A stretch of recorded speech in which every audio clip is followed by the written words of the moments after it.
brothers and my daddy get going down to the local bay for some fishing fun. As we load up that 4x4, the boss man knocks on my office door. Said, son, get to work or you ain't working here no more. I pick my head up and give him a smile, but I'm far gone so many a mile. I'm looking at him thinking, didn't you read that sign? 'Cause in my mind I'm gone fishing. In my mind I can see that old bobber twitching.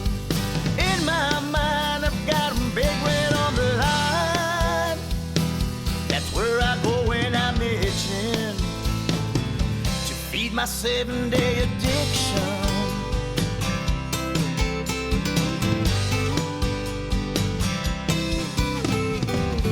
Clock out after a 12-hour day, just my luck, I'm stuck on the interstate. So I call my baby, tell her I'm gonna be home late. Finally pull up into my drive, I hug my kids and kiss my wife. Flop in my chair, I know things are gonna be alright. Bachelorette is on the TV. My wife turns it up and says something to me, but I'm climbing that blind as I slowly close my eyes. 'Cause in my mind I'm in my shooting position. In my mind I'm lost and steady, not flinching. In my mind I've got a big buck in my sight. That's where I go when I'm itching to feed that 7-day addiction. You work your ass off day after day. It seems that life is all work and no play, but I tell myself it's all okay. 'Cause in my mind I'm gone fishing. In my mind I'm in my shooting position. In my mind I've got a big red on the line. I got a big buck in my sight. That's where I go when I'm itching to feed my 7-day addiction. That's what I do when I'm itching to feed that 7-day addiction.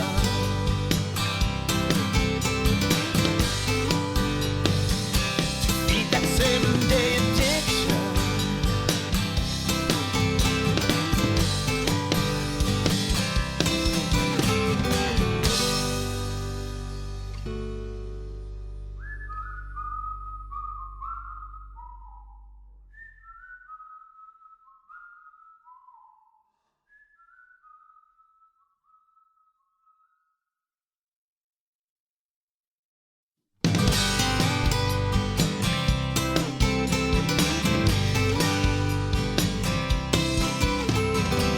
Cup of coffee, early morning.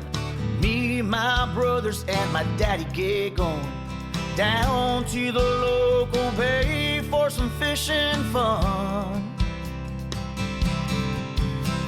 As we load up that 4x4, the boss man knocks on my office door. Said, son, get to work or you ain't working here no more. I pick my head up and give him a smile, but I'm far gone so many a mile. I'm looking at him thinking, didn't you read that sign? 'Cause in my mind I'm gone fishing. In my mind I can see that old bobber twitching. In my mind I've got him big red on the line. That's where I go when I'm itching to feed my 7-day addiction.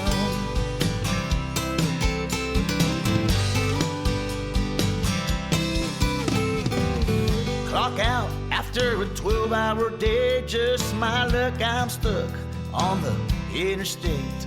So I call my baby, tell her I'm gonna be home late. Finally pull up into my drive. I hug my kids and kiss my wife. Flop in my chair, I know things are gonna be alright. Bachelorette is on the TV. My wife turns it up and says something to me, but I'm climbing that blind as I slowly close my eyes. 'Cause in my mind I'm in my shooting position. In my mind I'm locked and steady, not flinching. In my mind I've got a big buck in my sights. That's where I go when I'm itching to beat that 7-day addiction. You work your ass off day after day. It seems that life is all work and no play, but I tell myself it's all okay. 'Cause in my mind I'm gone fishing. In my mind I'm in my shooting position. In my mind I've got a big red on the line. I got a big buck in my sight. That's where I go when I'm itching to beat my 7-day addiction. That's what I do when I'm itching to beat that 7-day addiction.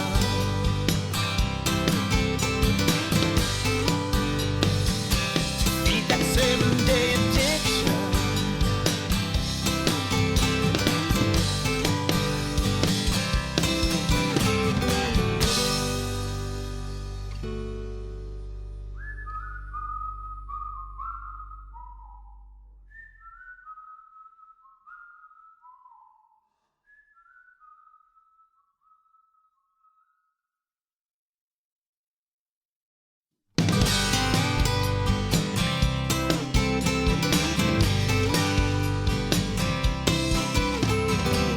Cup of coffee, early morning. Me, my brothers, and my daddy get going down to the local bay for some fishing fun. As we load up that 4x4, the boss man knocks on my office door. Said, son, get to work or you ain't working here no more. I pick my head up and give him a smile, but I'm far gone so many a mile. I'm looking at him thinking, didn't you read that sign? 'Cause in my mind I'm gone fishing. In my mind I can see that old bobber twitching. In my mind I've got him big red on the line. That's where I go when I'm itching to feed my 7-day addiction.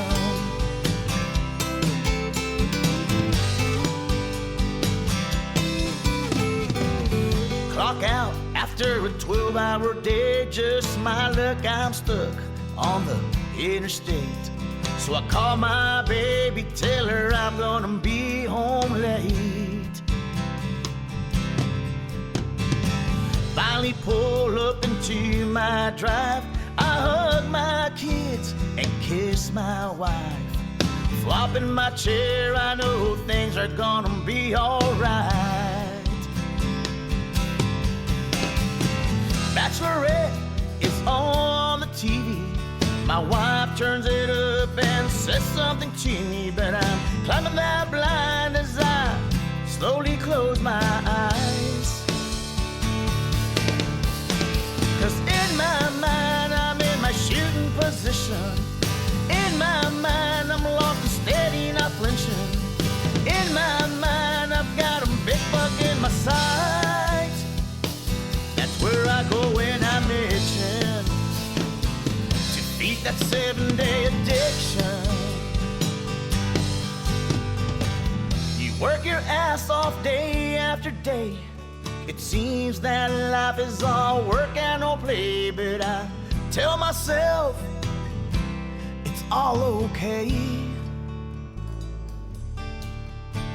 'Cause in my mind I'm gone fishing. In my mind I'm in my shooting position. In my mind I've got a big red on the line. I got a big buck in my sight. That's where I go when I'm itching to feed my 7-day addiction. That's what I do when I'm itching to feed that 7-day addiction.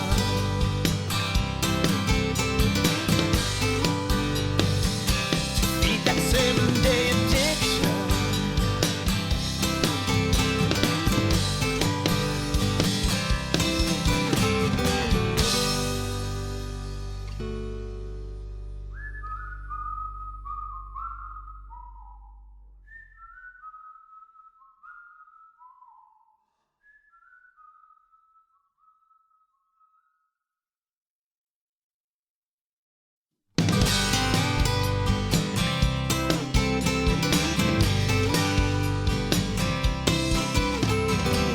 Cup of coffee, early morning. Me, my brothers, and my daddy get going down to the local bay for some fishing fun. As we load up that 4x4, the boss man knocks on my office door.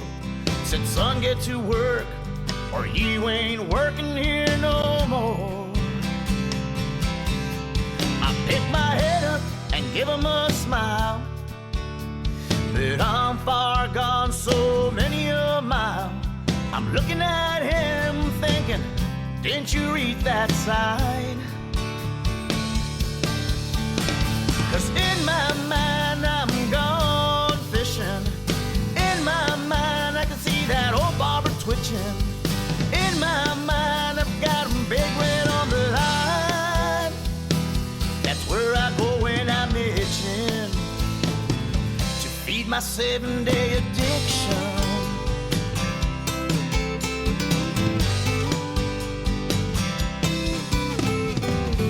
Clock out after a 12-hour day. Just my luck, I'm stuck on the interstate. So I call my baby, tell her I'm gonna be home late. Finally pull up into my drive. I hug my kids and kiss my wife. Flop in my chair, I know things are gonna be alright. Bachelorette is on the TV. My wife turns it up and says something to me, but I'm climbing that blind as I slowly close my eyes. 'Cause in my mind I'm in my shooting position. In my mind I'm locked and steady, not flinching. In my mind I've got a big buck in my sight. That's where I go when I'm itching to feed that 7-day addiction. You work your ass off day after day. It seems that life is all work and no play, but I tell myself it's all okay. 'Cause in my mind I'm gone fishing. In my mind I'm in my shooting position. In my mind I've got a big red on the line. I got a big buck in my sight. That's where I go when I'm itching to feed my 7-day addiction. That's what I do when I'm itching to feed that 7-day addiction.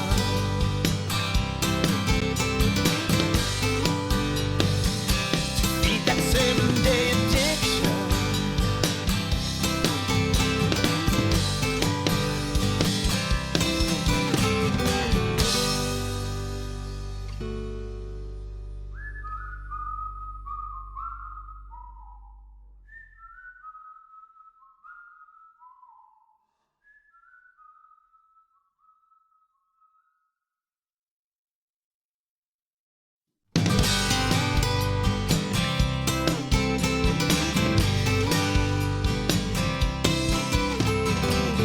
cup of coffee early morning.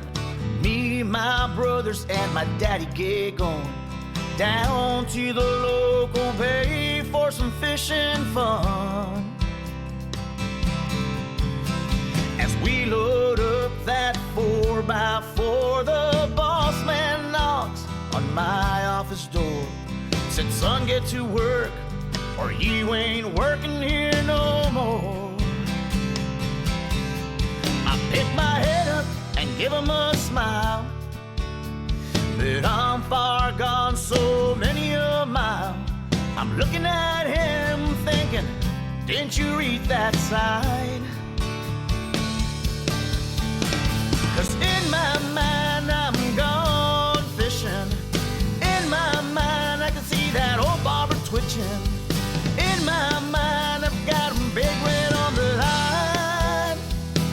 That's where I go when I'm itching to feed my 7-day addiction.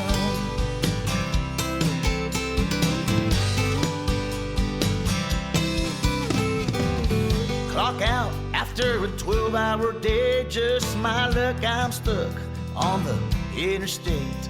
So I call my baby, tell her I'm gonna be home late. Finally pull up into my drive, I hug my kids and kiss my wife. Flop in my chair, I know things are gonna be alright. Bachelorette is on the TV. My wife turns it up and says something to me, but I'm climbing that blind as I slowly close my eyes. 'Cause in my mind I'm in my shooting position. In my mind I'm locked and steady, not flinching. In my mind I've got a big buck in my sight. That's where I go when I'm itching to feed that 7-day addiction. You work your ass off day after day. It seems that life is all work and no play, but I tell myself it's all okay. 'Cause in my mind I'm gone fishing. In my mind I'm in my shooting position. In my mind I've got a big red on the line. I got a big buck in my sight. That's where I go when I'm itching to feed my 7-day addiction. That's what I do when I'm itching to feed that 7-day addiction. In my mind I've got them big red on the line. That's where I go when I'm itching to feed my 7-day addiction.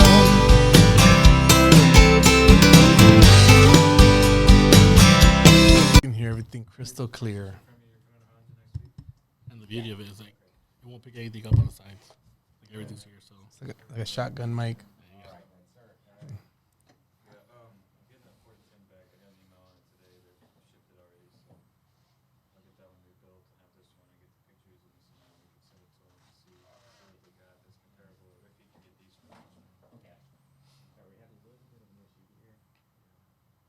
Sorry guys, we have a little bit of an issue here. We're getting started. We're trying to get this situated here. There we go. there it is. All right. Awesome. Sorry about that. Don't worry about it. All right, guys, here we are. What is this? Show number 2, barely, right? When it comes to the Yeah, feed well, addiction actually, it's part? actually show number 3 because the first show we did with the guys from Chilling and Grilling. Okay. And then the second one, I kind of did an off-cycle type of show. I actually interviewed my daughter at home. Okay, that's right. And Got so number it was, 2. and so it was really around just like my daughter loves to sing and dance and perform, and it really like I was trying to get all this equipment set up because obviously we've done several shows, and every show we had a little bit of technical issues, and over the last total, I think we've done 10 shows across the different shows. Yeah. But anyways, and so I finally got everything set up, and I was like, okay, well, let me try this out, see if it works now. And actually, the show with my daughter was like the production was actually probably at its best. The only thing is, I had some new microphones that we were testing out, and I turned hers off. I didn't turn it on, I should say. And so anyway, so that was the second show. But this is our third show of the Feed the Addiction show. Well, cool deal. And just for those of y'all who actually tune in, on a weekly basis, we're not talking about fishing today. This is, called the Feed the Addiction Show. And you'll notice more and more is that the Feed the Addiction Show is going to talk about different things, and we talk about different passions, and fishing is not the only one out there. And pretty excited today. I saw what happened with Isaac here. Let me introduce everybody before we start. Obviously, we have Sam Robles over there. What's up, guys? My name's Fabian Hernandez, and we have Mr. Isaac Medina here. Thanks for joining us today, man. I really appreciate it. Absolutely. Thank you. It's a pleasure to be here. Thank you for the invitation. And I look forward to the conversation. Awesome. Yeah, we're excited about it, too. I mean, as you can tell, probably Fabian and I could learn a lot from you, and definitely. Most definitely. And a few weeks back, and this is the main reason that we wanted to do this show. A few weeks back, we saw that you actually, won a competition, and we will get into that a little bit later. But just to give everybody a little bit of a background of, not only the reason he's here, but Isaac does go to school with me. We did go to school together. I believe he's a year younger than I am. And when I saw the transition, and this isn't the first time I see him. I've been seeing him periodically throughout the years. When I saw the transition from school to now, it's a huge transition. When you say transition, you mean the look, I guess. Just by looking at him, it's not the same person. That's what I mean. The physical. Yes, part the physical of it, right? transition Yeah. from what Isaac was in high school to what he is now. And I think that's one of the biggest, or one of the first questions I'm gonna start off with is, what prompted the change? There's obviously a change. I think going back to high school, there was a lot of big guys back then. And, I think I remember your junior year, you could tell you were getting a lot bigger than you used to be. And then I think I saw you 2-3 years later, and it was like a huge change. Yes. So I guess the first question is that, what prompted this change? Well, let me introduce myself a little bit more. Yeah. Of course, we went to Edinburgh North High School. And I'm about 37 years old. I'm Wow. from Edinburgh. I know.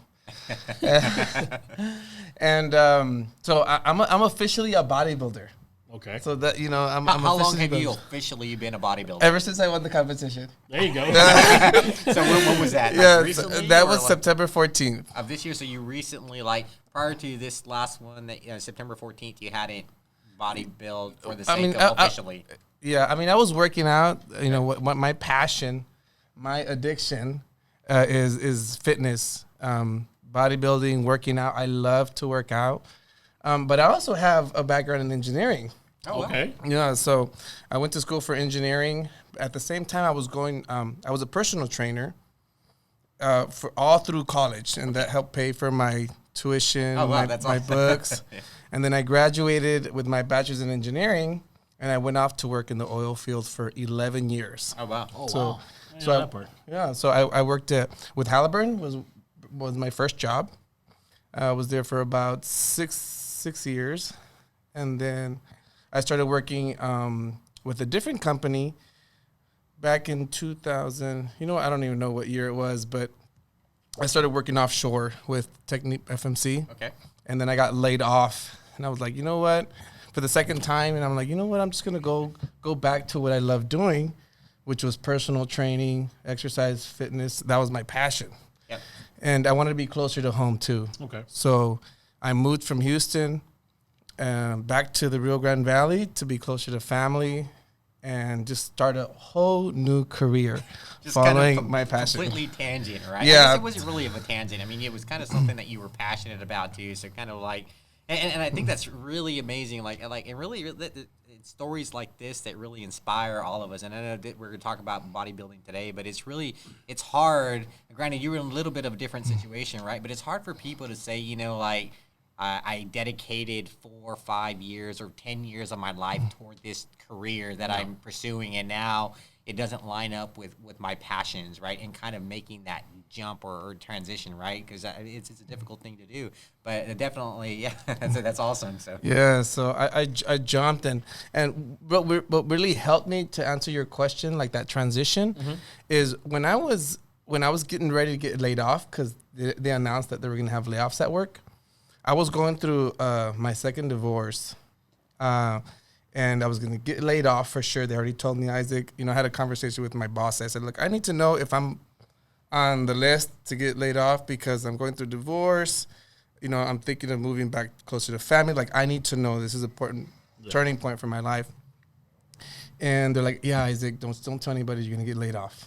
And I'm like, okay, great. So I put the house up for sale, sold it. I think within 7 days, the house was sold. Oh, wow. And I left everything. I moved back down to the valley and just switched careers just like that. But during that transition, one of my friends, a mentor of mine, she had introduced me to this challenge, like these shakes, because I was always working out, taking protein shakes. And she's like, Isaac, I want you to try these shakes. And then while you're at it, there's this challenge. It's a 16-week challenge, transformation challenge, and see if like your body changes. And I'm like, all right, I'll sign up. So, long story short, I entered the competition. I had that transformation, which is like my before picture. I was fat and overweight, and I lost 34 pounds in those 16 weeks, and I was finally able to see my abs. That was my goal. Okay. I'm gonna enter this challenge. I want to see my abs. And out of 46,000 entries in the U.S. and Canada, I'm one of 15 finalists. Huh?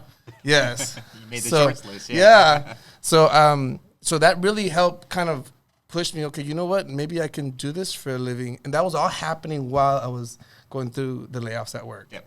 So it was just this. I just jumped. Dang. I jumped, and now going back to that competition, then I decided to take it to another level. Yeah. Now, if somebody wants to get started, and I'm not talking even the bodybuilding. I'm talking just, someone like us that wants to say, okay, because I see a difference in, okay, I want to go and I want to lose 20, 30 pounds. Okay. You can do that a certain way, but to actually, make this either a habit or make it an addiction, is it within the person? Is it something that you did that just clicked and said, you know what? Or have you always had this particular passion? Is this something that you've had for a very, very long time, or was it right after that particular challenge, let's say? Well, I was going through a lot. I used exercise as like an avenue. Gotcha. To help me process the fact that I was going through a second divorce, that I was losing my job, that I was changing careers. And so I just focused on that because I couldn't control the problems in my life. Yep. Yeah. Just like we can't control the weather, we can't control our problems. So I just focused on one thing, and I said, you know what? Exercise is therapy. I feel good when I exercise. And I just focused on that. And then, I was all in. And I committed. And I never expected to have such a transformation. And much less a finalist. Yeah. With the Isobody Challenge. But, So it was called what? The Isobody Challenge. Okay. And is that the company that you're... No, the company is actually called Isogenics. Okay. They're out of Arizona. They've been in business for about 18 years now. Okay. Yeah. So a few things that stand out regarding what you said, right? So the first thing was that your goal. I don't want to say your goal, but you didn't do it to transform per se, right? You did it because it made you feel better, right? It helped you. Like there was something to it you enjoyed. Like Gary Vaynerchuk says, the process, right? You just enjoy kind of working out that process, and you get all these other benefits. But you're not doing it to transform your body, right? You're doing it for that. Because you enjoy doing it, right? And then, in the future, if you keep doing it enough, then you'll see these transformations. So that's awesome. I think that's a really point that, some people have it and some people don't, right? You see people that are in the gym all the time because they enjoy being there at the gym. And then you have other people that kind of go to the gym because, their doctor says they have to go to the gym, or, their wife or their husband tells them, hey, you need to start trying to lose some weight. And they're there more, not because they want to. And I think, that's the hard part, right? Yeah, sometimes they have to. Yeah, they have to. They're not going to live long. Yeah, for health reasons or whatever. So for someone that doesn't have that passion, what are things that someone can do to kind of make going taking those first steps easier for them? Well, that's a really great question. A lot of people don't. There's a lot of people that don't like to exercise. No. And that's a proven fact because 70% of the population in the Rio Grande Valley is pre-diabetic and obese. Yeah, that's our culture, our food. Yeah. Tamales and tortillas. So you know, I volunteer for the Rio Grande Valley Diabetes Association, and those are the real facts, real statistics. So when I'm helping people, you know, to lose weight, they come in because they're already sick. You know, it's very few people that decide, hey, I wanna lose weight, I wanna get in better shape. Those numbers are very, very low. And you know, most people are sick. They wait till they're sick or diagnosed with diabetes before they actually, okay, I'm gonna start working on getting healthy. Yep. I mean, that's the facts. And so we're trying to change that with at the clinic and the people that I'm surrounded by, and be the change we want to see, and be that example. Hey, you know, let's do prevention versus treatment. Yeah. So again, there's the reactive and the proactive part of it, right? The obviously the guy that's going to work out because he has to is very reactive, right? But obviously there's a lot of challenges here in the Valley, specifically with the culture and kind of the way we do, right? Every Friday night, or like, and then the tamales, and I said that already, but like the tripas and all the Mexican food, right? It's just like we like salt, we like sodium, we like all the stuff that's not good for you, and so it's kind of like recognizing that and kind of early on and figuring out like what we can do to kind of balance it. Yeah, and you start out by small steps. Like if you want to get healthy, you know, start out by cleaning out your pantry. Like get rid of the junk food inside your house. And, you know, because sometimes people, it's hard, just like they come into the clinic or they see me at the studio, you know, for a consultation, and I can easily just give them a diet here, follow the diet. And sometimes not everybody can do that. So I like to teach them, say, okay, let's do a couple of things first. Let's try to clean out your pantry and start cleaning up your eating. Like if you normally eat 5 tacos for breakfast at Stripes, cut it down to 4. Yeah, cut it down to 4. 4.5 maybe. Or, baby steps. You know, baby steps, exactly. And that's true, that works. So just start cleaning what you're eating. If you used to eating like half a pizza on a Friday night, just have a couple of slices instead. And those little changes will start to produce results. I think one of the big reasons why people, specifically related to you know, personal training or exercise or really anything, like a lot of people like they want instant gratification, if you will, right? So it's like, I've been working out for a week and I haven't seen anything, like I'm done, right? Whatever, and like you just kind of you're easy to fall off, and then and not only do they fall off, you stay off, right? So it's like one thing to fall off and then get right back on, right? Whatever, but we kind of like it's this mindset, and it doesn't matter like what it is you do, like we just people naturally or I don't know, they just like you don't see any results right now, and they don't think it's gonna work. I think you also need to pick up that. I guess I think working out, unless it's an addiction or passion for you, but I think you also need to relate it to certain things. It's like fishing for us. It's like, you know, we can sit out there and throw that lure out there for hours and not catch anything, but we're still gonna do it. I think if we apply that to working out, we'd see some results. Absolutely. But going back to that, you know, of the baby steps and so forth. Now, do you see, like, you know, since you've been doing this, you've been helping people for so long, do you see that there's maybe a time frame that you can give people of, okay, hey, if you're able to do this, you know, for a week, you're gonna develop that habit. And the reason I say that because I just heard I think it was on news, they're talking about I don't know, some type of hydration, and the guy that we're interviewing was saying, you know what, I just started drinking water and stopped ordering Cokes, and now it just comes natural to me to order water and drink water instead of drinking Cokes. Now, is there a certain time frame that you would say, you know what, if you can stick to this for 2 weeks, it's gonna become a habit for you? Like, is there something that you can? You know, that's a great question. Research tells us that it takes about 21 days to develop a new habit. And it's not going to be easy, but taking those baby steps one step at a time is going to help you get there. And, you know, when I start training people, I let them know the first 2 weeks are always going to be the hardest because you're going to be sore, you're going to be in pain, everything's going to hurt. You're going to be hungry. You know, well, I try to feed everyone, you know, I train every 3 hours. Okay. You know that's another secret to the success is you have to feed your body. You know, we're not in starvation mode. A lot of people think they have to starve themselves when they want to lose weight, but it's completely opposite. You want to feed your body the right nutrients at a specific time, and then just be consistent at it. You know, you might not see the results right away in the first couple of weeks, but I mean, that's your some people will, like the guys, lose weight real fast. Yeah. Like in a week, like, you know, Pablo dropped 9 pounds. Or just by cutting out week. beer, right? Like, Yeah. it's a lot.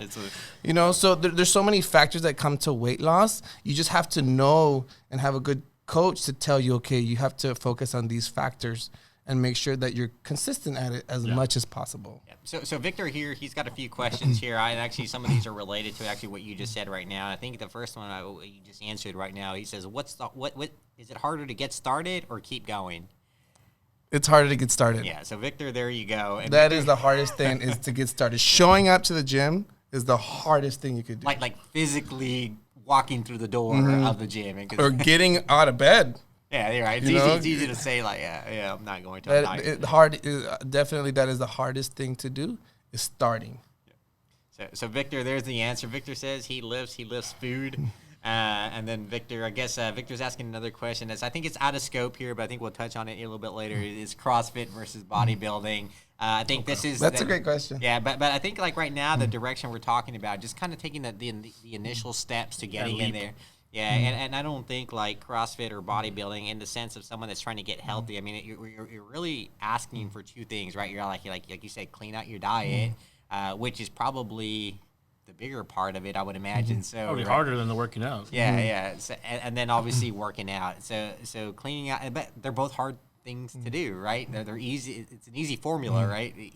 Eat better, exercise, and you'll see results. You'll see results, but collectively, those things are hard to do.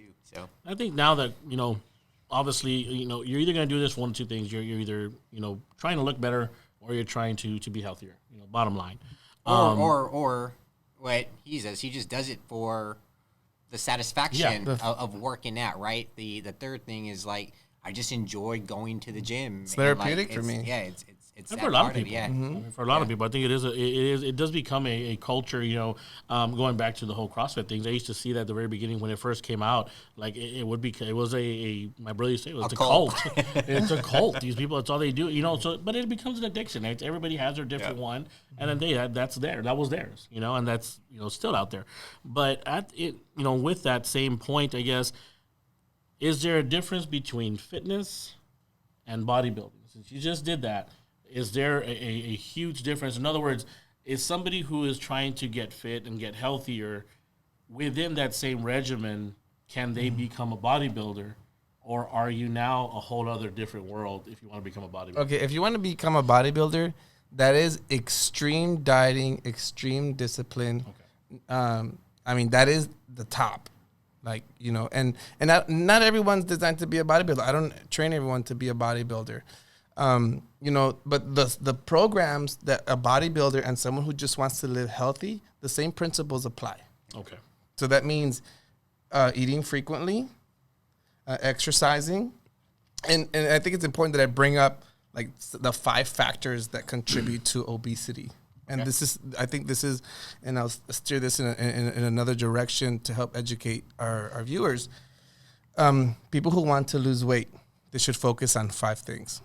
The first, of course, it's nutrition. That's number one.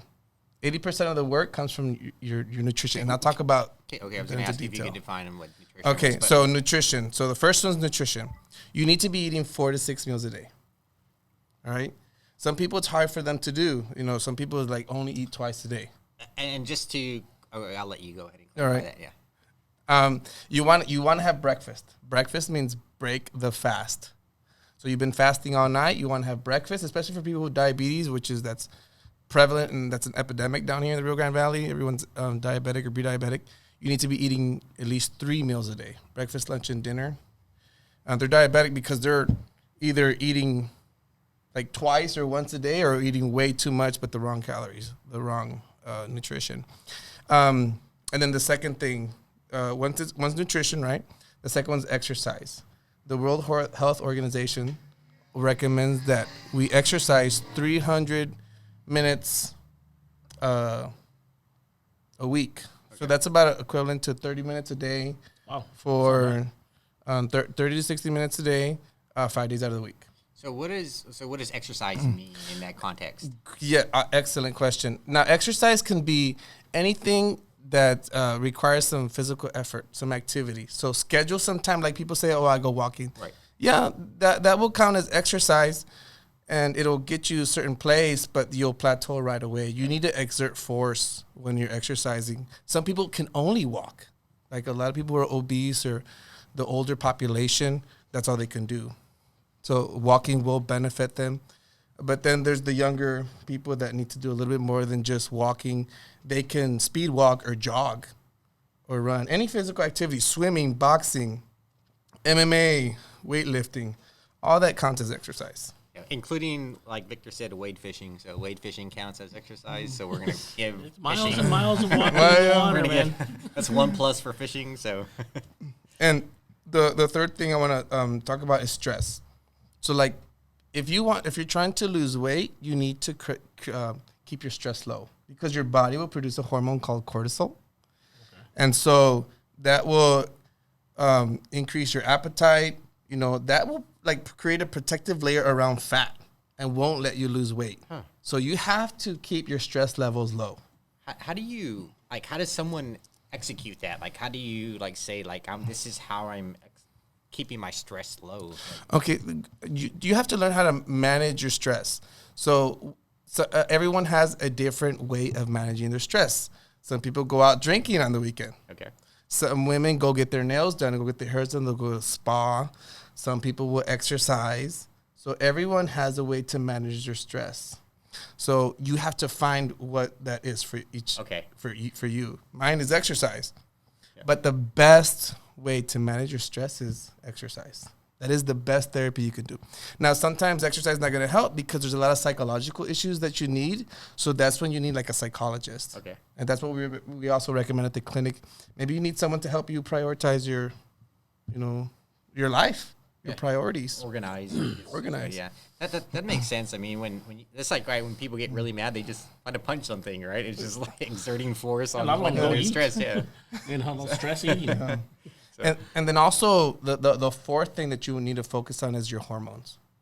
That is so critical because if you have thyroid issues, hypothyroidism and hyperthyroidism, that's going to prevent you because you're either going to be burning too much or burning too little. Or you could be insulin resistant. You could be diabetic. You can have low testosterone levels or progesterone levels. Like your hormones are so critical. They play such a critical role for weight loss. And so the only way to do that or to check that is to go see your doctor. Go to your doctor, say I want my blood levels checked, glucose levels, A1C, whatever. It's called diabetic panel 3. Now, what would you go that what you would go call it and say, I want to get this tested, and you would call it diabetic level 3? Yeah. Okay. And ask for that lab. Okay. And it's a bunch of different labs. They'll check your kidneys, your liver, thyroid. And I guess for most people that have insurance, that would be covered as a preventative screening type. Yeah, your insurance covers that. That's the first thing that they like to, you should be doing. It's not going to cost you anything unless you're like me or getting scared. I'm scared of needles and panic and just kind of walk anytime I see a doctor. But yeah, so get your hormones checked because if there's an imbalance, the doctor will prescribe whatever it is, a hormone, insulin, or GLP-1 hormone to help offset whatever imbalances your body might have. And then the fifth and final thing is sleep.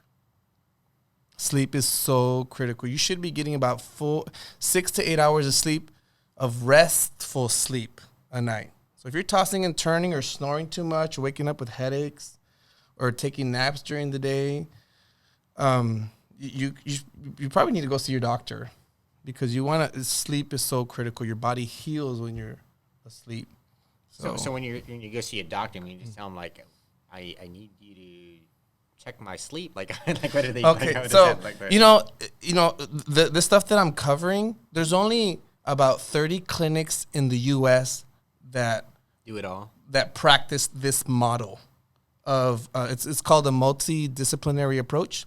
Because if you go see a doctor right now, your general doctor, he's gonna send you he doesn't know about hormones. No. He doesn't know too much about diabetes. He knows the basic stuff, but he needs to send you to a specialist. Right. Or if you have nutritional problems, the doctor's not going to put you on a diet. You need to go see a nutritionist. If you need a psychologist, okay, I'm going to give you a referral to go see a psychologist. So in the clinic that we have in Edinburgh, called the South Texas Diabetic and Metabolic Institute, we house all those services in one location. Oh, wow. So we have a diabetes specialist, hormone specialist, sleep doctor. We have a psychologist on board. We got a nutritionist, and they got the fitness trainer, which is me. So piece it all together. Yeah, piece it all together. And that model is used a lot overseas in Europe, Morocco, Spain, and we're implementing that here in the Rio Grande Valley, and it's working. We have over 16,000 active patients. Wow. That going through our clinic.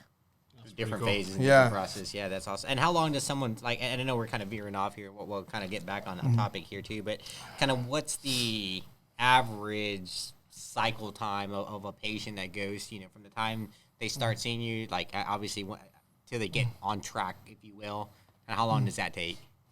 It could take anywhere from a week to maybe several months, depending how complicated they are. Yeah. But we want to try to correct their sugar levels, because most of the people that we see are diabetic and obese, and their sugar levels are through the roof. So we want to control that immediately within the first week. So they'll have the blood work. It'll take about a couple of weeks till everything is set, and then we'll see if that drug protocol and nutrition protocol will help the person kind of get back to it. And then after a month or two, they're set. But if they're eating wrong, that's going to offset everything, right? Yeah, Victor just said we really ruined his Thanksgiving, so you're welcome, Victor. And we'll talk about holiday eating a little bit. All right, so you talked about the 5 different pillars, and that applies to bodybuilding and personal fitness, regardless of what you do. And so anyone who's looking to get started, it sounds like we have a great resource here nearby that I wasn't even aware of, that can kind of help get you, kind of light that fire under you and kind of put you on a program that's basically going to hold you accountable to start making these changes in your life. So you go through this program, you start going to the gym a little bit, you start seeing a little bit of gains like you did, or weight loss, weight loss, and then at that point people start making a pivot, right? They decide, or I'd imagine at some point along that place, people pivot. Some people stay kind of where they're at. Some people kind of revert back to their habits. But then you have people like you that kind of, all right, how do I take this to the next level? And so specifically, how do I go into bodybuilding and competing, right? And so you talked about why you did it, but can you start telling us how you did it? So someone's at the gym already. They might have, I don't know, maybe they can see their abs, and I don't know, at what point do you say, hey, I think I'm ready to compete, or I want to compete, and this is how I do it, So bodybuilding, like I said earlier, it's extreme dieting, extreme discipline, and consistency. It's not going to get any more difficult. A diet's not going to get any more difficult than bodybuilding. And you really have to want it. If you're not sure if you want to go into bodybuilding, first start going to a show, getting exposed to those kinds of events, and talk to some of the people who've competed before, or ask around in the gym. You'll see them. Yeah. They're the fittest ones in the gym. And go talk, hey, do you compete? Or when's the next show? Or you can actually Google that. Texas Bodybuilding Contest is actually a website that you can go to, and you can see all the contests for bodybuilding here in Texas. And they have so many throughout the year. I would probably say in the hundreds. And expose yourself to that, and then hire a coach. But we're talking about bodybuilding. You're not just hiring your run-of-the-mill type of coach, trainer. Right? Yeah, I would say if you want to compete at that level, you need to hire a professional coach, someone who's already been there, who's done the work, who's been through the trenches, someone who's competed in NPC, has placed, or an IFBB pro. And luckily here in the Rio Grande Valley, we have a few IFBB pros. My coach is Jason Martinez, IFBB pro, and I mean he's made it to the top. You know, he's a professional bodybuilder, and I hired him to, like, you know, what do I need to do to get to that level? So you want to get someone with experience, not just hire your average trainer at the gym. Yeah. And I would imagine kind of when you start taking that step, like you said, it's kind of like starting all over, right? Because like you said, like starting, like when you start into like just getting into exercise, like, all right, now we have to make these changes in my life, right? Like now I can't eat, you know, like you said, now I can't eat 5 tacos. I got to eat 4, right? Whatever. But I imagine that when you go from like, okay, I'm pretty fit and I want to go to bodybuilding, you got to make those changes all over again. Just the scale is different, right? Yeah, so no more fast food, no more going out to eat. You're cooking all your food, and my girlfriend's watching this. She's like nodding her head. She's saying she cooks all Yeah, I took over her kitchen. And I was cooking like over 30 meals on Sunday. So that's one of the tactics you do. So you cook your meals on Sunday, and you I guess you plan to for the weigh entire it, week.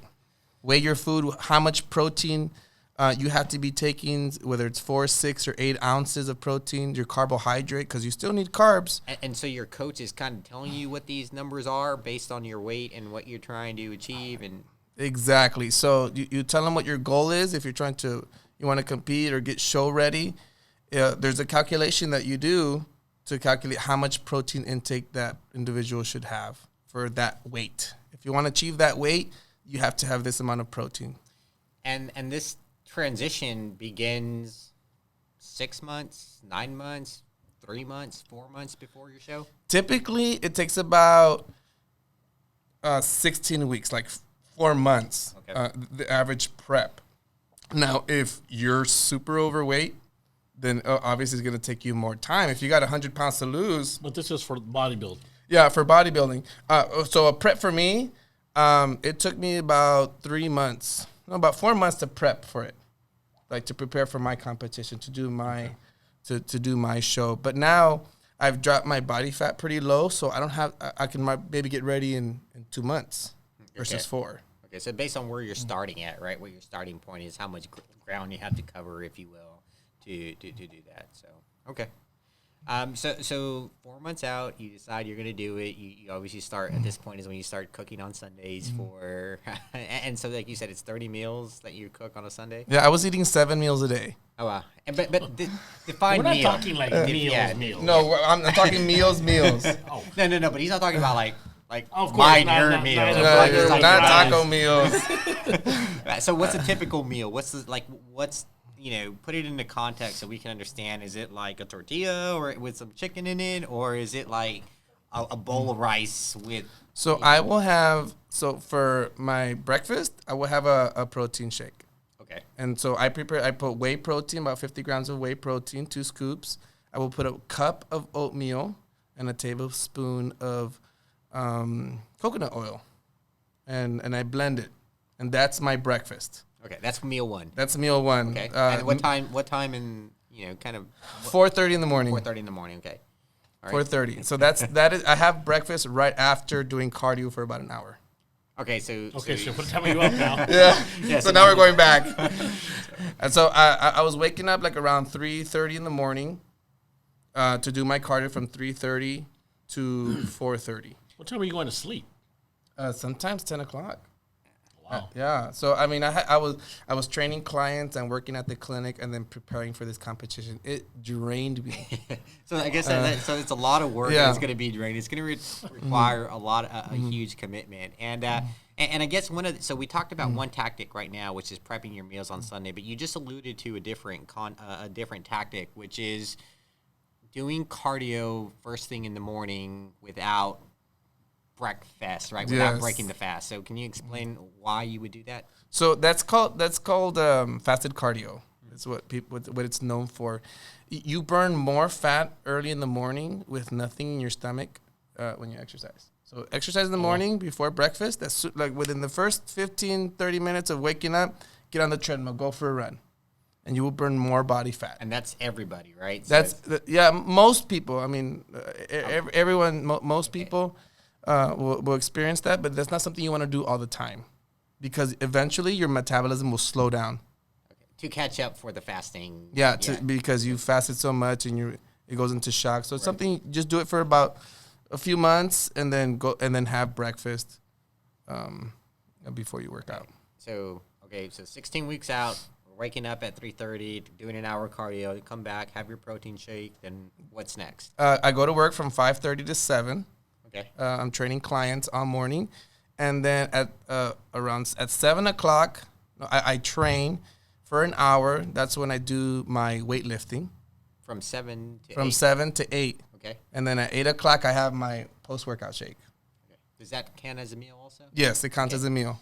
And so cardio in the morning, and I guess we'll talk. I'm gonna get here pretty tactical here. That's all right. So cardio in the morning, like what's cardio like? Walking on the stairs, like running at like 100, My cardio was treadmill. I'd get on the treadmill.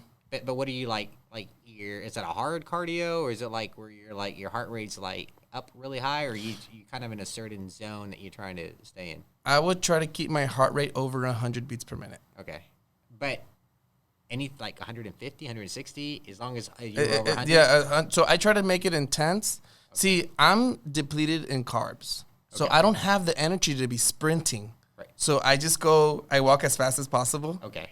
Or, jog, just whatever I can do, but I'm maxed out. I'm at 100%, what you can do. Of what I can do, and just for an hour. Yeah. And then your weight training that follows that. I mean, what's that like? Kind of what's the program, if you will? 6 days a week I lift weights for 1 hour, and I split each body part into those days. So, for example, I only train each body part once a week. Okay. So, for example, I would be doing legs on quads on Monday. Tuesday I would do back. Wednesday I would do chest. Thursday I would either do light back, train my upper or my lower back. Friday would be arms, and Saturdays would be shoulders. And these workouts, I mean, you're going low reps, high reps. So it's 8 to 12 reps. 8 to 12 reps. 8 to 12 reps is usually my typical rep range, but as heavy as I can. Okay. So I'm struggling to hit 8 or I'm struggling to hit 12. Okay. So how many sets are we talking here? We're talking about maybe 16 sets. So you're just talking, you're going to do 8 to 12 reps. Put it, we're talking about what, 5 minutes, 2 minutes rest in between? Until your body's ready. Oh, okay. So you're just going to. Yeah, I listen to my body when I'm training. So I don't put it on a timer, 30 seconds.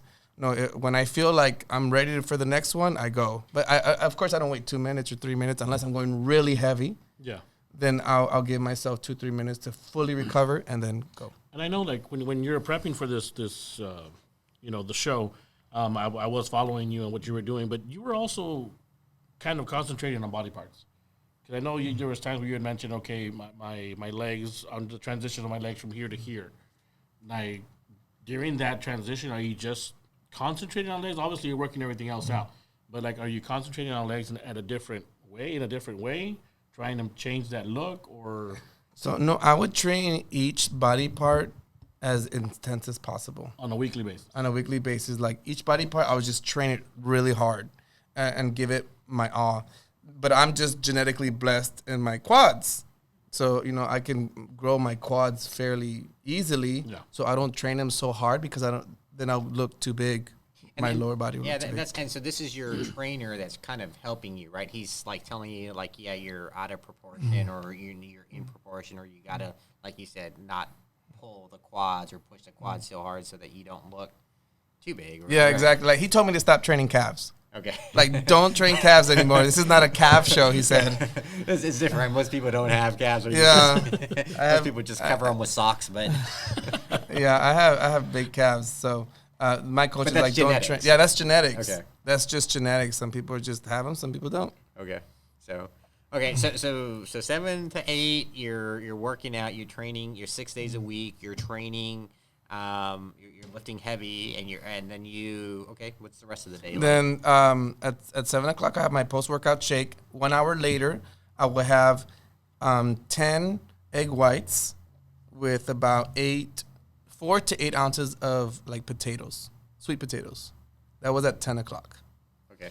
And then 10 o'clock, and then again at 1 o'clock, I would have another meal. So it would be 8 ounces of extra lean ground beef, 8 ounces of sweet potato or rice, and half a cup of green beans. So can you just briefly, and I know there's probably this is you can go very deep into this, but the reasoning why you have 7 meals versus 2 meals or 3 meals? Great question. Now you wanna you wanna be able to boost your metabolism. You boost your metabolism, which is the mechanism in your body that helps burn energy, burn fat. And the more frequently you eat, the faster it gets because it's constantly burning. Okay. If you wait for 6-8 hours to eat, your metabolism slows down. So and it starts to store your food as fat. That's how you start to gain weight. Because since you're not feeding it, your body will store the food as fat to use it as energy during the day. It thinks it's starving. Yeah, it thinks it's starving. Yeah. So I like to give the example of like squirrels. Like in the morning, when squirrels, you see them in the morning like picking nuts, and then they'll fill their mouth up with a bunch of seeds. Well, they fill it up because during the day, like they can't go looking for nuts because the birds will come or the hawks will come and eat them.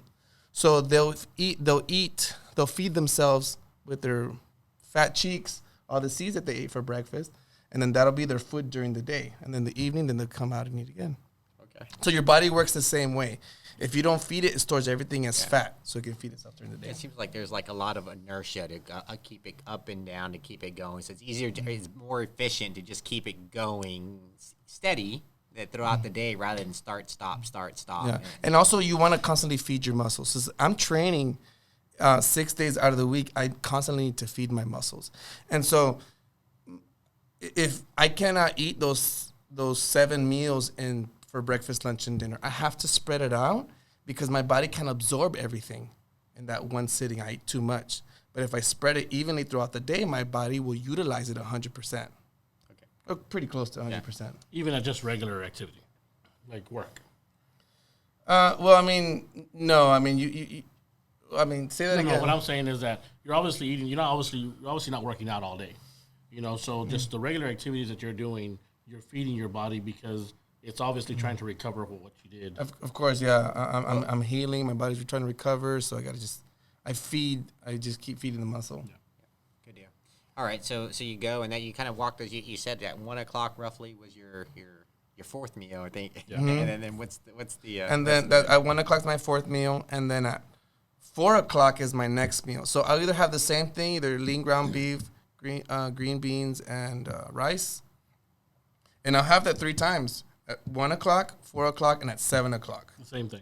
Same thing. Sometimes it's ground turkey. But the portions stay the same, and the timing in which I eat stay the same. And this is the same for all 7 days, even on the day that you're off?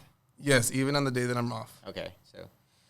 So what are, like, I mean, obviously that seems like you're putting yourself through a lot, right? You have this sort of discipline in your day-to-day life, as well as continue to go to work and like live your normal life. You kind of really have to make this your life for 4 months. Really, is what it sounds like. Yeah, bodybuilding will consume you. I mean, it's a very selfish sport because like we wouldn't go out to like birthday parties or go out to eat, on the weekends because I needed to focus on my eating and my training. So. That took away from family time, from my kids' time, and from work, too. You're either training for this bodybuilding competition or you're working or with family. So, I mean, it's 100% commitment. And, I mean, I was training to win. I wasn't training to place. Yeah. Okay. You got to have that mentality. Yeah. If you want to win, right? Some people may just want to kind of go through this journey, partially half in, half out, just to say, like, I kind of did this and I didn't really, whatever. But what was the hardest thing for you then during these 4 months of prep? I think the hardest thing that my body went through was depleting my body. Not depleting, but limiting the amount of carbs I was having. Because I love pan dulce. I Who love, does? It's the yeah, valley. I love to have pan dulce. My sugar tolerance is really, really high, so I love to have coffee and creamer in my, sugar and creamer in my coffee, and I love to have pan dulce. And, I like to have sweets. And when I cut that out completely, it was hard for me. It's like I was having that craving, like I wanted something, and I would stick a piece of chocolate under my tongue and just try to hold it there for as long as possible. That's another trick, huh? Yeah, another trick. Yeah. So we're not talking about like a whole Snickers bar. No, just like a little I piece. tried that, but it never came back out. I do that every time, every day. I need another Snickers bar. So. But when it comes to like, you're done with the competition in a sense, you're pretty much, so obviously you're back to that, regular. I'm not saying eating pan dulce every day, but you're obviously able to do that. You're obviously able to go out and eat a regular meal. You're just having to compensate for it, like on a workout, or like how does that work? Well, I should be compensating it for a workout, but I'm like taking it easy right now. But I still eat every 3 hours. That never changes. I'm always eating. My body's been doing that for years now. I've been actually eating 5 to 6 meals a day for the last 19 years. Okay. So I always eat pretty consistent on the same times. But I will go to the parties. We will go to the movies. I will have the cake. I will have the pan dulce. But then, I'll go back to my normal eating during the week. Yeah, and I think that's really important, right? That shows that, and obviously you're doing this while you're not competing, but it shows that, you can, it's within moderation, right? You're not eating a whole cake, right? You're eating a piece out there and, you're just being mindful. And I think a lot of and it's part of the culture, right? It's like we grew up in here, and first of all, the foods that we have, are not necessarily the healthiest, but then the other mindset is the mentality that you have to finish your plate. You have to finish your plate, and we have big plates, right? And in Texas, everything's big, right? Yeah, right. And so, it's this mindset. No, you can't get up and eat till you finish your food, right? And needless to say, that it was stacked this high with this high, right? Whatever. And we're about to see that here in a few days for Thanksgiving coming up, right? It's like you can't get up until you finish your food, and it's like, and it's like, wow, you could have had all this just in smaller portions, and you would have been all right. But it's just. Anyway, so I think it just gets back to that, I'm glad you said that you like these sweets and so forth, because a lot of people think that you have to completely be miserable, to be healthy and things of that sort. And I think obviously, it depends on your lifestyle, it depends on what you're doing, and a lot of times it's an excuse, but at the same time, it's like you want to be able to tell people you can go and enjoy your meal with your wife, with your friends, you can go enjoy a backyard barbecue, as long as you're not doing it every day. Yeah, exactly. I like to say live a balanced life. It's okay, have the cake and the cookies on the weekend at the birthday party, but just don't do it every day, because it's doing it every day that got you where you're at. Yeah.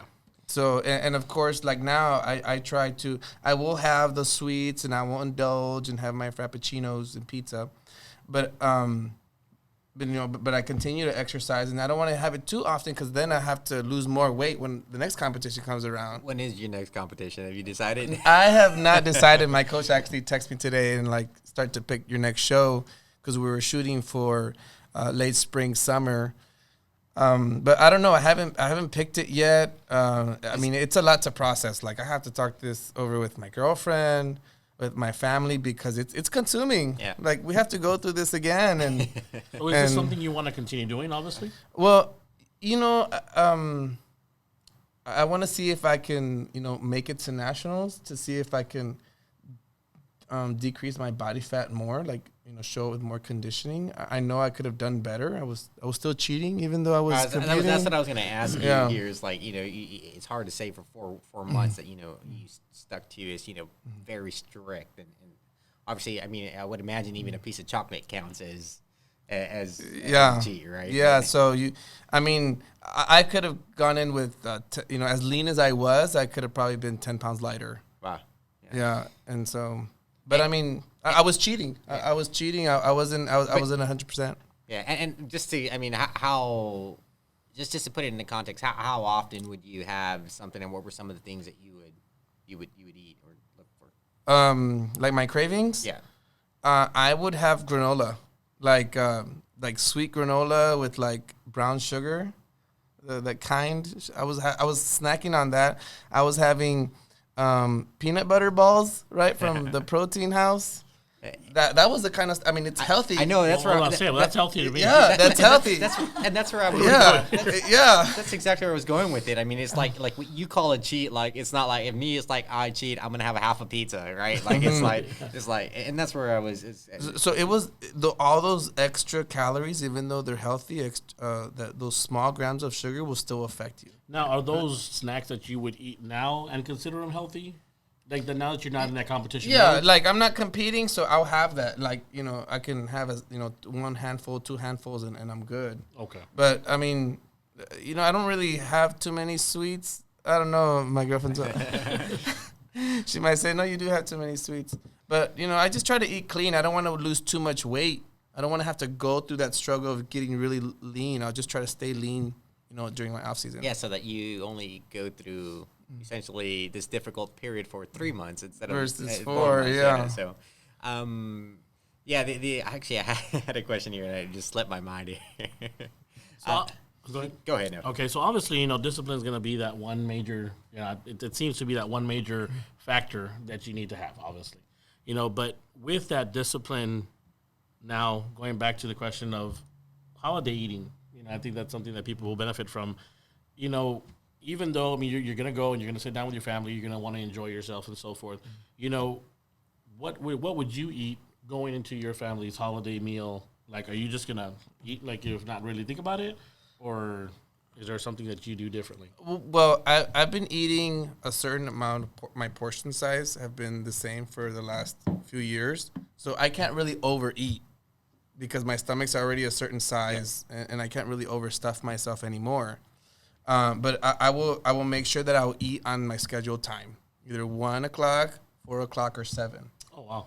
Yeah, so the timing will always stay the same. If I don't eat within that allotted time, I will have like half of the portion.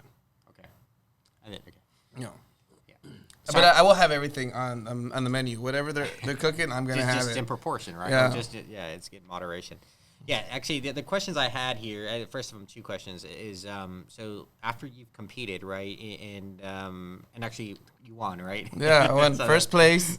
I won first place in novice, which is like never stepped on stage before. First place in open bodybuilding. That's like where the experienced guys compete. And then I got overall in both of those classes. Oh, wow. Yeah, it's pretty, just a new guy coming up and beating everybody else. Yeah, so and there was guys there that were competing, that had competed in that same show, the year before. And so, I couldn't believe I took everybody out, but it was cool. Awesome. So, actually, I was going to ask some more questions around the whole process of actually preparing during these 4 months for it. So, obviously, you describe your portions here, kind of what you were eating going into, week 1, if you say, and you maintain that through the whole 16 weeks, or is there, like, different phases? Phase 1, or which is maybe, like, T minus 100 days or whatever, or, 15, 16 weeks, you're in phase 1, and then you transition to a phase 2 where your diet and your exercise changes, and then like phase 3, which is maybe a week or 2 before. Is there anything like that? Absolutely. So my diet was changing every week, every Saturday. Based off of what? Based off of my pictures and my weight loss. Okay. So I would submit pictures to my coach, and if I looked a certain way, he would modify the nutrition plan. He modified it every Saturday, and then how much weight I lost. I was trying to get under a certain weight. So if you were losing weight too fast, he would increase the calories. No, just keep going. You keep going. Okay. Yeah. So when you sign up for a competition, you're going in for a weight class, or kind of what are the different categories? Yeah. So there's different weight classes. There's lightweight, middleweight, heavyweight, light heavyweight, and heavyweight. So you have to be under within a certain weight to compete against everyone in that. But that's done like at the show, like, or where you weigh in like the day before. Yeah, you will get weighed in the day before the competition. Okay, like wherever you're at, that's what group. That's the group you're in. Okay. So your diet's changing every week. Your exercising is changing. Every my week? Exercises were changing about every 2 weeks. Every 2 weeks, my workouts were changing weekly or every 2 weeks. And during this whole time, so we're talking about like tuning it, right? Tuning your exercise, tuning that. But was there any kind of like period during that time where the whole strategy was to completely shock the body or do like? No, there was nothing like that because we didn't want to shock. That's why we started, 16 weeks before the show. So it was a gradual change and not last minute shocking. You need to drop 10 pounds, to spend 10 hours in the sauna to drop water rate. No, but I mean, it was very well planned, very well structured. The workouts, the nutrition program, the timing was right with the 16 weeks. So there was really no shocking. As long as you're consistent. I mean, if you screwed up for a couple weeks, didn't train, then you're gonna have to catch up. So the other thing I had was, so in addition to kind of like eating well and dieting well, I mean, I think, and from what I understand, there's two other very important factors, right? And my understanding, it's kind of your posing, your the way you walk and the way you kind of do that. So present your body. Present your body, yeah. So what does that look like preparing for that? Well, I had never competed in a bodybuilding show like this, so there's certain poses you have to perform on stage. They want to see your front double biceps, side chest, and I had to learn all those moves, but not only learn the mandatory poses, but also have a routine, like where you showcase your body, hide your weaknesses, and show your strengths. And so I actually hired a posing coach, out of California. This posing coach trains Olympians, Jeremy Buendia, which is men's physique Olympia champion for the last 4 or 5 years. And so I hired him to create a posing routine for me. And you start doing this like week 1 of bodybuilding or like week? I did it like 8 weeks. Okay. 8 weeks before the show. I started working on my posing routine. Is posing difficult? Is it hard? I mean, it seems like, I don't want to say it seems easy, but I mean, it's not easy. It's not easy because you have to hold your breath and hold the position. You have to be flexing and holding your breath and not let your stomach pop out. Yeah, like I can't do that. You have to hold your. I can only do one of those at a time. I can't. It was so hard because I had trouble holding my stomach in and then holding it real tight, flexing my abs or doing something called the vacuum, and that was a struggle. But with time, I just kept practicing. You just got better with time. So that's a regimen that you're actually going to practice. Yes, you have to work on your posing. So I know before, obviously way back in high school when I actually worked out. A lot of people used to say that actually flexing was a workout in itself, that they would actually just, do a regimen of flexing the particular body parts, and that was actually a workout in itself. So I figured holding a pose and flexing is going to be difficult. Yeah, you're sweating. I was just drenched in sweat while I was on stage, holding my poses. I mean, I was still holding water, by the way, but I mean, yeah, it's a workout. It's not considered a workout, but it's a workout. The other question I had was around, and I don't know, I guess it's kind of grouped in together, is kind of lighting and tanning and kind of what is that? So you have to get tan. Like when your body is really dark, you're able to see the muscle more. It's just. And when you say you have to, you mean you have to in the sense if you want to be competitive. Yeah, right? if you want to be competitive. You're not required by any kind of standard or board to. No, I don't think there's a requirement to get tanned an NPC, but you're gonna look really silly if you're the only white guy up there. You have to be dark. Your body has to be tan so you can showcase your body to its full potential. And this is regardless of your natural skin color, or I mean, like if you're a little bit darker already, like would you still go out and tan to kind of get more darker? One of my friends, he's African American, dark, super dark. He still got tanned. Okay. So, really? Yep. I mean, so darkness obviously, shows more of the cuts, more of the. Yeah, it just you see muscles you wouldn't normally see on white skin. Just the fact that you're darker is just everything just pops out. You can see every little detail. For better, for worse. Yeah. I'm just gonna tan and not work out. But it's for better, for worse, right? So if you're big, it's gonna show that you're bigger, and so I would definitely take that with a. Yeah. So tanning, everyone should be getting tanned, and also of course the lighting.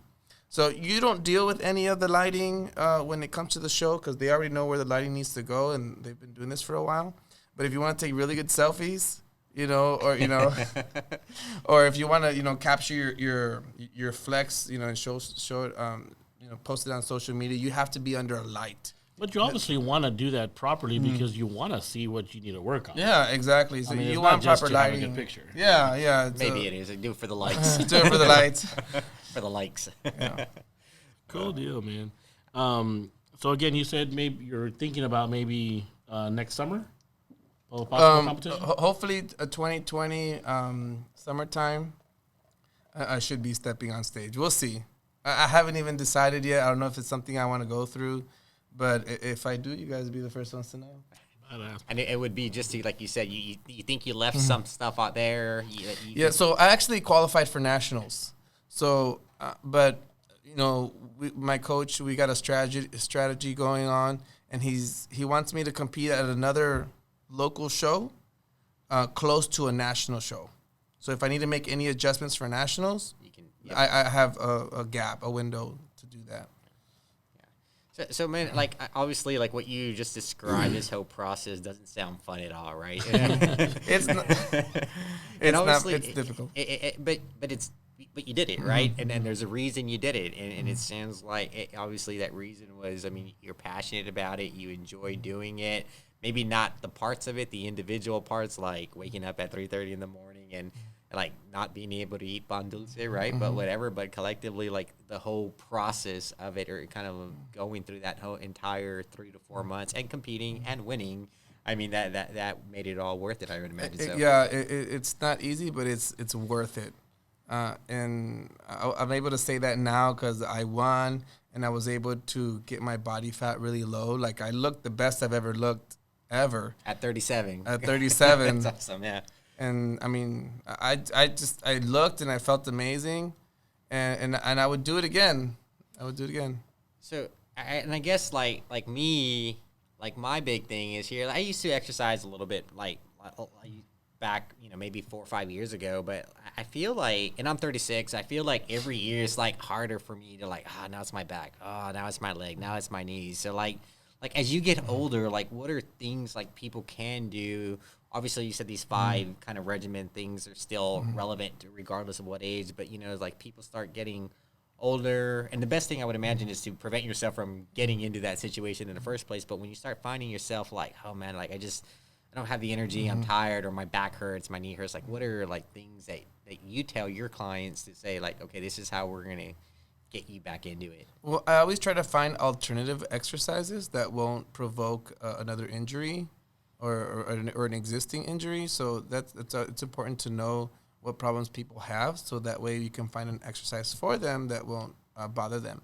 But I have 5 herniated discs right now, and I've had knee surgery, I had back surgery, I have broken ankles, sprained ankles, and I can still train. I can still put on 400 pounds on my back and squat. Maybe I'm just complaining. Yeah. Not that you said that. I'm just whining. I'm just finding excuses. So I just really, there's just no excuses. I try to find an alternative for everyone to exercise. Like anyone can do it. I've trained people in wheelchairs. My brother's in a wheelchair. I've trained people with prosthetics, with missing limbs, and you can still get in shape and get fit, with whatever disability you may have. So that's awesome. I think bottom line, just getting out there and doing something about it. But if somebody wants to get a hold of you, is there a website? Is there somehow that they can get a hold of you to get this advice? Yeah, absolutely. They can look for me on Facebook or Instagram. Just type in iMedina211. iMedina211 on both of them. On both, on Facebook and Instagram. And then my contact information, they can send me a DM, and then we'll take it from there. Good deal. Awesome. Isaac, I can't thank you enough, man. I really can't. I think, honestly, it was a sense of pride. Just one, not only knowing you, but I think just being from the Rio Grande Valley, winning something like this, I think it was a cool deal. I'm sure people came down from outside of the valley to compete in this thing. Yes. And just to kind of show it up and win it. It's a great deal, man. So, again, appreciate you coming. Thank you so much for the invitation. Yep, thank you so much. It's been an honor to be here. I appreciate it. No problem, guys. Again, thank you all so much for tuning in. Hopefully, you all learned a little something this go round. I know I did. I'm not saying I'm going to go be a bodybuilder, but I might lose a few pounds. But again, everybody has a different passion. Everybody has a different addiction, guys. Go out, you grow your passion, and always feed your addiction, guys. Thanks for tuning in. See you guys. CrossFit or bodybuilding? Bodybuilding. No CrossFit. All right, thanks a lot. All right, thank you. Awesome. That was great.